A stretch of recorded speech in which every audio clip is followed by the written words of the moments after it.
तो नमस्कार दोस्तों, आज मेरी YouTube पे पहली वीडियो है और मैं चाहता हूँ आप लोग मुझे सपोर्ट करें। आपको यहाँ पर बहुत सारी पॉलिटिकल नॉलेज मिली। तो आज का हमारा विषय है, क्या हुआ गड़बड़ यूपी में और बीजेपी क्या यूपी जीत सकता है। तो जी वीडियो शॉर्ट्स है, ज़्यादा बड़े में नहीं। पहली बात आपने बहुत सारी सुननी होगी, बीजेपी को दलित वोट नहीं मिला है। जो मुस्लिम वोटर था उसने एकजुट होकर समाजवादी को वोट दिया है और हिंदू हमेशा की तरह बट गए, अलग अलग खेमे हो गए कि भाई इसको देना, इसको उसको देना।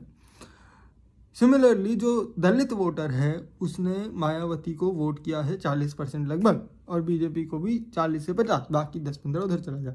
तो दिक्कत ये हो गई कि जो वोट बीजेपी को 70 से 80% मिलना चाहिए था वो 40% मायावती जी को मिल गया। और कई सारा तो उस चक्कर में जो कंसोलिडेशन नहीं हो पाया वोट का इस साइड, जबकि उस साइड हो गया। अगर आप वोट शेयर देखें तो बीजेपी का कोई बहुत ज़्यादा कम नहीं है। तो इसकी तो आपको लगता है भाई नहीं एक बार हो गया, दोबारा तो 2017 में अच्छा लगा। तो ये नहीं, ये एक बार नहीं हुआ है, ये बहुत पहले से हो रहा है। 2027 में ठीक हो जाएगा, 17 नहीं। ये एक बार नहीं हुआ, ये बहुत पहले से हो रहा है। 2019 में बीजेपी की 72 सीट्स, 2014 में बीजेपी की 72 सीट्स थी और 2017 में बीजेपी की 300 कुछ सीट थी। 2019 में बीजेपी की सीट कम होके हो गई 62, तो ठीक है, वो बहुत अच्छा परफॉर्मेंस था। एसपी और बीएसपी एक साथ लड़ी थी। 2022 में बीजेपी अकेले लड़ी थी और एसपी और बीएसपी भी अलग लड़ी थी, हालांकि कांग्रेस भी अकेले लड़ी थी। इतना वोट कटिंग होने के बाद भी जो बीजेपी का सीट आया वो 250 सीट का, तो यहीं पे नुकसान हो गया। ठीक है, हो सकता है एसपी कांग्रेस एक साथ होकर लड़ती तो यहाँ पर भी 210-220 ही आते हैं, क्योंकि कांग्रेस को एक दोबारा मुस्लिम कंसोलिडेशन और ये सब अलग अलग कंसोलिडेशन होता था, जाट कंसोलिडेशन होता था। जाट की वजह से कांग्रेस का वोट बहुत सारा समाजवादी पार्टी को चला गया। तो अब बीजेपी को करना क्या है, क्या इन सबको खड़ा कर देगी, तो क्या बीजेपी जीत जाएगी? तो असल में बीजेपी को करना क्या है कि बीजेपी को ये राजभर और ये जो टट्टू हैं, अनुप्रिया पटेल जी तो ठीक है, फिर भी बहुत साल से बीजेपी के साथ है, सुख दुख में बीजेपी का साथ दिया है।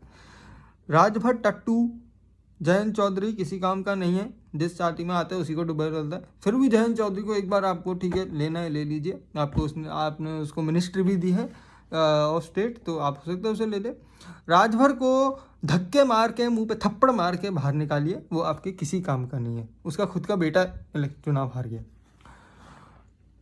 और दूसरी बात ये, कांग्रेस ने बहुत सारे दलित कैंडिडेट खड़े किए थे,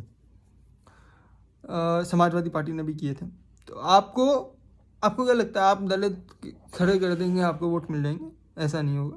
2027 का जब चुनाव होगा तो मायावती और भी ज़्यादा वोट काटने वाली है। मायावती जी को नेशनल लेवल पे इतना बड़ा नहीं समझा रहा था, स्टेट में फिर भी लोग उन्हें वोट देंगे। तो सिंपल सी बात है, मायावती जी के साथ करिए, उन्हें 50-60 सीट दीजिए, 50 तक सीट देने में कोई दिक्कत नहीं। 60 भी अगर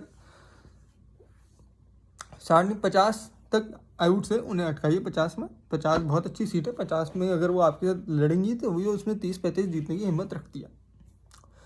और बाकी जो है जयंत चौधरी को भी हटा ही देना चाहिए, उसका देख लीजिए, उसको मिलनी चाहिए 10 से ऊपर नहीं मिलनी चाहिए, पर ठीक है उसको आप 10 देना चाहे 10 दे दीजिए।